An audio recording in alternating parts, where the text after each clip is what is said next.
Hi అండి. పప్పు curry అనగానే మనకి గుర్తుకొచ్చేది కందిపప్పు, పెసరపప్పు, మైసూర్ పప్పు, శనగపప్పు ఇలాంటి కర్రీసే కదా. ఒక్కసారి ఇలా బబ్బెరపప్పు కర్రీ చేసుకొని తినండి, చాలా టేస్టీగా ఉంటుంది. చాలా సింపుల్ ప్రాసెస్. ముందుగా స్టవ్ ఆన్ చేసి కడాయి పెట్టుకొని 4-5 టేబుల్ స్పూన్ ఆయిల్ అయితే వేసుకోండి. ఆయిల్ వేసుకున్న తర్వాత కొంచెం కరివేపాకు, ఒక 2 ఎండుమిర్చి, ఒక స్పూన్ జీలకర్ర, ఆవాలు, ముందుగా కట్ చేసి పెట్టుకున్న ఆనియన్స్ వేసుకున్న తర్వాత ఆనియన్స్ కొంచెం వేగిన తర్వాత మనం ముందుగా కట్ చేసి పెట్టుకున్న పచ్చిమిర్చి కూడా యాడ్ చేసుకోవాలి.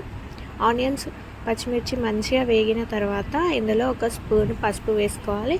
పసుపు మొత్తం కలిసేలా కలిపిన తర్వాత మనం ఒక 1/2 అవర్ ముందు బబ్బెరపప్పు అయితే నానబెట్టుకోవాలి, తొందరగా ఉడుకుతుంది.